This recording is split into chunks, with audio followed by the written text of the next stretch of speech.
trying. It was bad. It was disappointing. And we don't want that. And we want to get to the playoffs. And I kind of love that even better because, I mean, you can look at any number of factors to say this was not that good of a ball club, and you hope that it's better in 2025. And you are Locked On Rays, your daily Tampa Bay Rays podcast, part of the Locked On Podcast Network, your team every day. Welcome into Locked On Rays, your daily podcast covering everything Tampa Bay Rays. From game analysis to player interviews, we've got you covered with all the latest news and insights. My name is Kevin Weiss. I'm Ulises Sambrano, bringing you expert analysis and passionate discussions about our beloved Rays. Whether you're a diehard fan who vividly remembers Longo's Game 1 6-2 just like us, or you remember the early Devil Ray days of Wade Boggs and Carl Crawford, we are here to break down every play, every trade, and every milestone. In fact, this will be our 7th season covering the Rays daily. In every season up till now, the Rays have gone to the playoffs, except for 2024. But you can still grab your favorite Rays gear, so lend and subscribe to our Locked On Rays YouTube channel and other podcast platforms. You can also find us on X and Instagram at Locked On Rays. This episode is brought to you by FanDuel. Right now, new FanDuel customers can get $150 in bonus bets if your first $5 bet wins. Download the app or head to FanDuel.com to get started. All right, before we dive into today's episode, we have a Stadium Watch update, do we not? I believe we do. Let's send it over to them right now.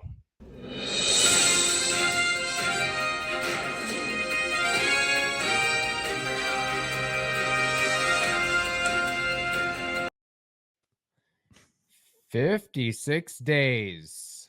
56. Yep. Any notable 56s that you're aware of? Oh, well, the one and only. This now is not going to reach number 3 in Rays lore, but honestly, it's going to make the podium. Mr. Randy Arozarena, number 56, baby. Gone too soon. Stop. Have to watch the Mariners games, I guess. He's still with the Mariners, correct? I guess we got to watch Mariners games, yeah. Yeah. Got to stay up late for those West Coast activities there. All right. Believe it or not, spring training is just around the corner. It's actually pretty much here, as Wednesday is technically the first spring workout for pitchers and catchers. And my understanding is several position players have arrived early to make a good impression and familiarize themselves with the surroundings. For example, Jonathan Aranda, Junior Caminero, Curtis Mead, Taylor Walls, Carson Williams were some of the early arrivals there. And it goes without saying that spring training is at Port Charlotte. If you do have an interest in going, spring training is not at Steinbrenner Field unless you're a Yankees fan. So just wanted to get that out of the way. So hopefully there will be some action on the field. We can talk more about that versus hurricanes and new stadiums and dilapidated stadiums and kooky owners. Like, hopefully we can semi get away from some of those distractions, although those will certainly be part of the conversation going forward over the next several weeks with the ball in the Rays court.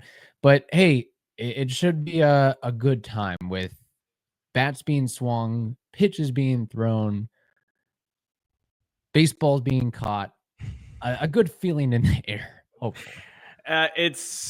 It'll be a nice change of pace, selfishly for us, to now kind of talking ball instead of just like a lot of what if scenarios and what could have beens and, you know, fun games for us and hopefully for most of the audience. Like, we're going to play a game in the third segment, maybe even second. But yeah, it's good. I actually saw like 85% of the press conference that Eric Neander and Kevin Cash have at Port Charlotte, which they always hold like before spring training, courtesy of our friend Evan Klosky and Channel 10. The best quote that I heard from that was Neander saying, it was such a disappointing season in 2024. And then not 5 minutes later, Kevin Cash saying, yeah, it was talking about the Hurricanes. Like, it kind of gave us a respite from, not dwelling too much on what a bad season we had. So those two separate quotes, first of all, love that. Love not only the accountability of, but like just the fact of like not putting roses out there of like, well, we tried. It was bad and it was disappointing, and we don't want that, and we want to get to the playoffs. And I kind of love that even better because how I do not like the Rays seal clapper fans that they think everything is great all the time. I do not care for that attitude in the fandom. Everything is great. Don't ever talk badly about the game or the team. I love hearing from Neander and Cash saying that type of reality, because even now those seal clapping fans, they don't have any substance now, because the people that they always support are saying, no, that was bad and we don't want that again. Yeah.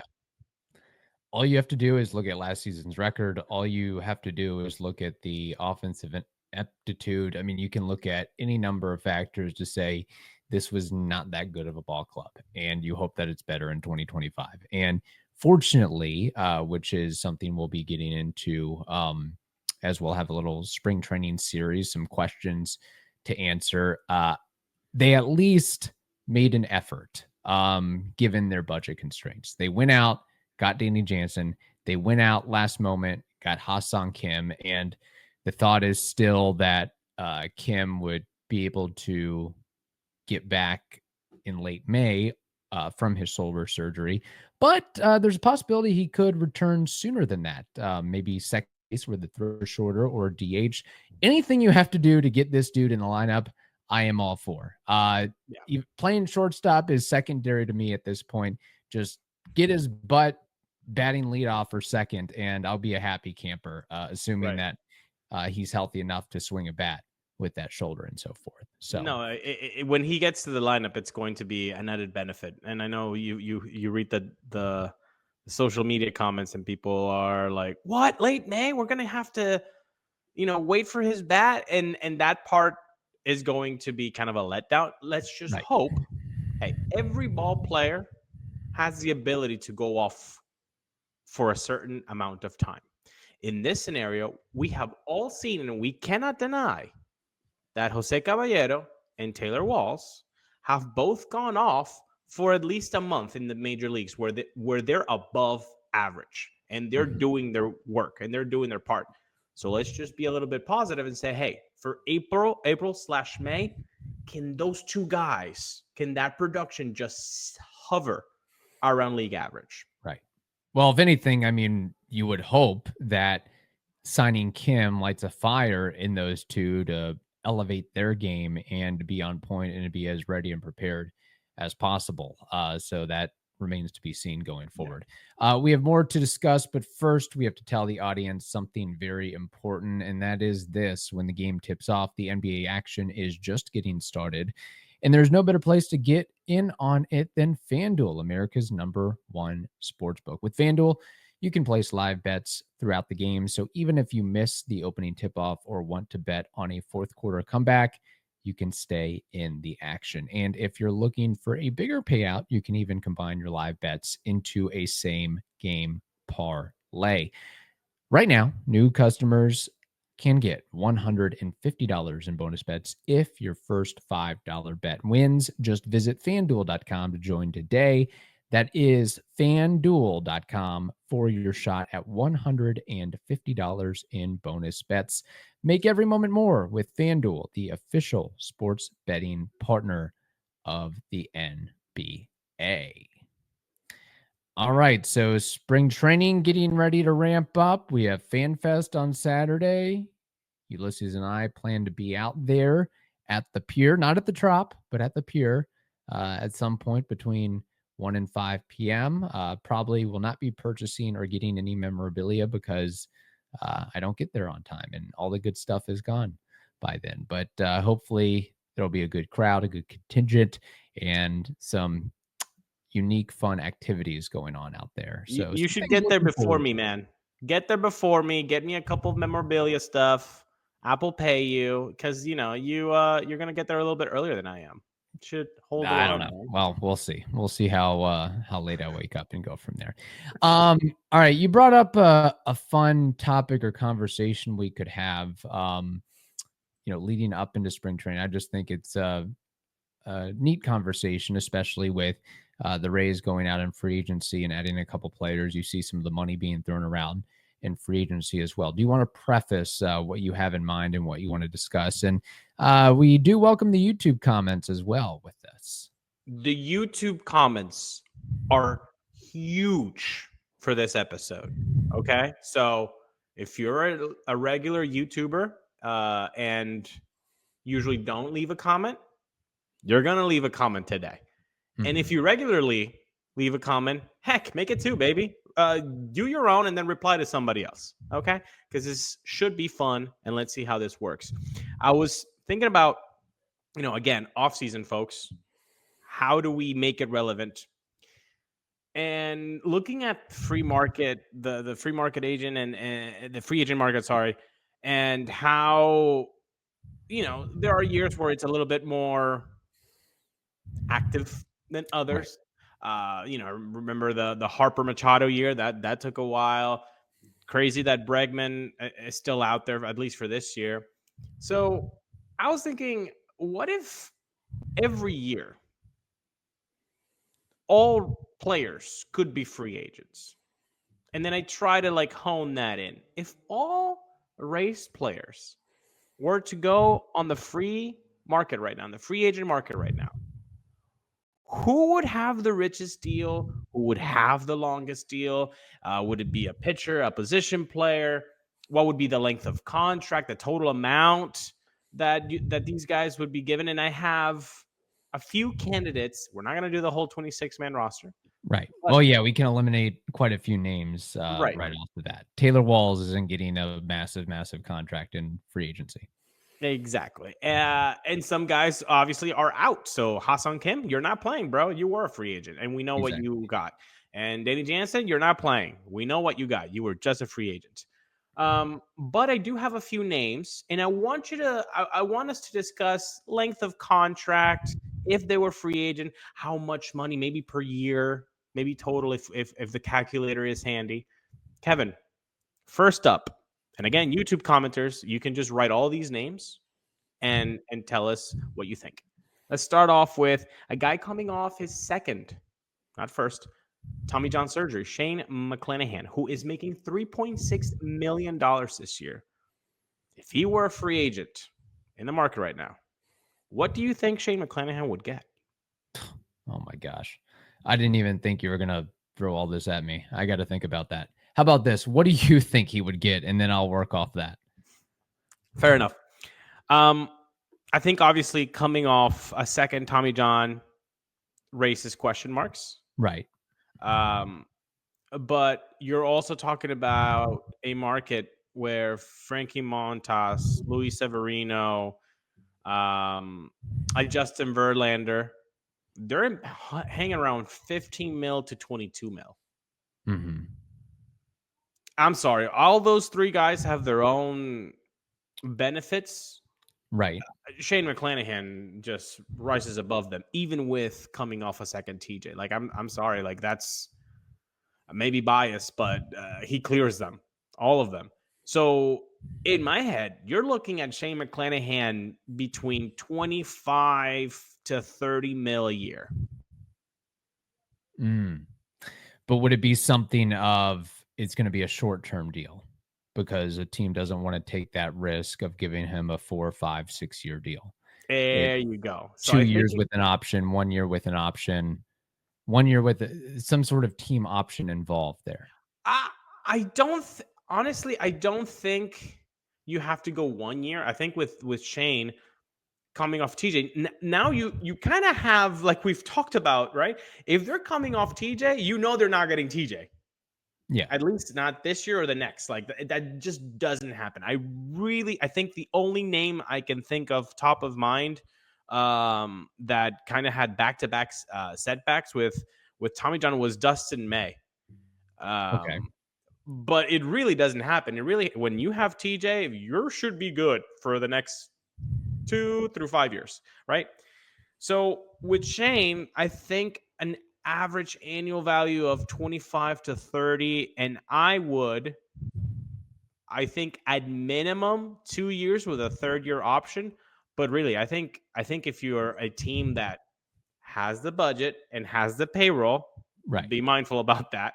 I think you go a 4-year contract with Shane, 25, 100 total, and then maybe an option in the end with the fifth. What do you think? Okay. I think that's a little rich. I mean, just based on past history, how many guys who have had two Tommy John surgeries get that massive of a contract? I mean, we can go back and look at Corey Kluber. Well, yeah, I guess that would be one. But like, I just keep going back to the example of Corey Kluber, where even after winning 2 Cy Youngs and then going through injuries, he could never get that bag. Now, I guess in Shane McClanahan's defense, he is still young enough, but it would be one thing if he came off the Tommy John surgery and then had a great year in 2024, but there's still an unknown quantity to him based on the injury profile. So that's why I would go a little bit. Would you shorten the deal, or would you shorten? I would probably shorten the deal in the amount. I would say, I don't know, 3 years, 60 million with a team option. I mean, I could just be spitballing here. That's what the game is, baby. I mean, we can just let it roll. Okay. So 3 years, 60 mil, so 20 mil. Okay. That's a little more conservative. Okay. I see that. Right. So maybe we split the difference between those two. So there you go. All right. Taj Bradley, entering his 3rd year right now. He's still making the league minimum. There's an argument to be made that he could be the man left off of the rotation entering the season. He could be the 6th man, which would mean he wouldn't have a spot to start to begin the season, as Eric Neander has alluded to. That is for our next episode. So Taj Bradley, just off the bat, I'm thinking of like a 5-year, $35-40 million, something to that effect. I like that. I think 5 for 35, 7 mil average. Yeah. He still has more to prove, I think. He's got way, because you don't know who he is, right? You had the freshman season, you had the sophomore season. You're hoping he's going to get better. That's obviously the want and need. But right now, if he were a free agent, which is the game, if you're evaluating him, you like the upside, but you're also not going to be putting your hand on the fire for a guy who hasn't thrown 140 innings plus. Yeah. Although I'm thinking about this game, so we're having basically every team compete for this guy's services, obviously, free agent market. I mean, then you could get into a bidding war for a lot of these names. Yes. But having said that, yeah. Yandy Díaz is another guy that we could bring up here as well. Yandy. The thing with Yandy was April, the beginning of the decline for Yandy from last year. You hope not, because every other month he basically was Yandy Díaz. Right. So if you're a team out there, do you trust the last 5 months, or you trust that first month as an indicator, as a red flag, at least as an orange flag? Mm-hmm. Yandy's making $10 million this year. I don't see him, if he were a free agent, getting too much above that, to be quite honest. No. With the years, he's closer to mid-30s than late 20s now. Correct. So I honestly think if he were to get $10 million to 13 a season, yeah, I could buy that. Now, if you're a team out there, didn't the Astros get Abreu for 3 years and 60 mil, so that's like 20 per season. I don't see Yandy Díaz getting that type of contract if he were a free agent right now. You maybe cut that in half. It might be 3 and 30. I mean, it's probably not too far off what the Rays are paying him now, just based on the age considerations. That the fact that I think sometime this season he will be 34. I guess the key is you just don't want him on the same team as Randy Arozarena to prevent any hostilities there. But the thing that holds him back right now is the age. Can't play third base anymore. At what point does he stop playing first base and is just a DH? Solid hitter, solid all around, or solid with the bat, but power is the name of the game in these days. And I think, it'd be somewhere in the range of, 225, 2 years, 25, 3 years, 35, something like that. I like 225. Okay. I like 225 with an option. Yeah. So not too far off from what he has at the moment here. Yeah. All right. Another name that we could bring up, Brandon Lowe, who is making slightly more than Yandy this year at $10.5 million. He's making basically Yandy, except he's making the difference, double the difference that Walls and the Rays almost went to arbitration for. Right. 10.5 for Brandon this year. How much do you bet on this guy's health on the free agent market? Because he's only played more than 100 games. Just have to say we know we'll get, for the most part, we'll get like 105 games out of him. Anything extra than that is gravy. I think 105 is like right on the cusp of push. I think that's a good one. 105 games. If he's on the field and he's on the field for 105 games, that's 20 bombs. Right.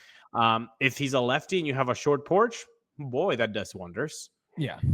I think a guy like Brandon Lowe might bring in more than Yandy.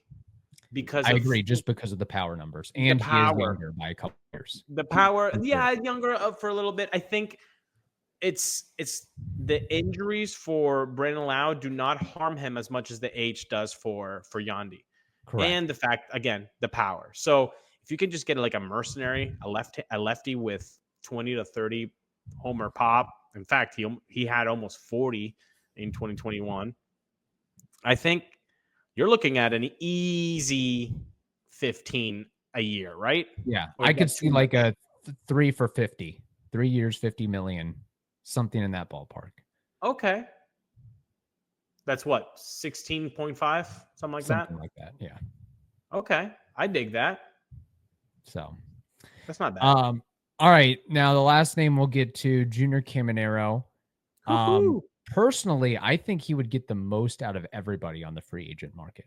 We agree. Because of the hype and the profile and the stock that he is dealing with. The fact that, and again, not just to say it's because of what he did in the DR championship games, but you see a trend in baseball is teams that have players with such a high prospect ranking and he's a can't miss dude, they are giving away millions upon millions of dollars pretty much sight unseen within days of sometimes without them even making their major league debut.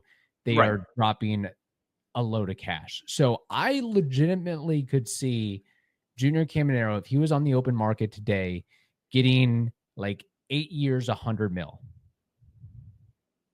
I honestly think that would be the short end. Okay. I think that the Acuna deal would be at least the bottom bar. I think for us, we were like, that's insane. But I think honestly, it's I don't want to say the prices have inflated, but they kind of have. A guy with Albert Pujols just talking just so great about what he can do. A guy like Manny Machado, it matters, man. And the work that he's put in, Kevin Cash said that out of the 6 balls he put in play while he was out there while watching him live in the DR, 4 were over 110 miles per hour. All right. Just the guy, he's just kind of a specimen, man. So I think that's where you start. I think if Wander got 11,183. Mm-hmm. That's about what you're looking for with Junior. Now, that's why we left him as the last player to review, because we both would agree that he would be getting the longest and the most money. Want to hear you guys' opinion. What do you think Junior would get in the free agent market right now? Is it 11,183 around the ballpark? I think that would be kind of crazy for us, but I think front offices would pull the trigger. Now, last question for this episode. Okay. If Wander Franco, the contract had been null and voided 2 years ago when this all came out, say there was a law, boom, that comes out, your contract gets annulled. Would Junior Caminero have been offered a similar type deal by now? Knowing that, so basically what you're saying is that the Rays are able to null and void Wander's contract, knowing what Wander allegedly did. It's based on basically that, right? if the Wander contract hadn't been a thing 2 years ago, since 2 years ago, like, is that the only thing that's stopping the Rays from offering Junior a deal like that?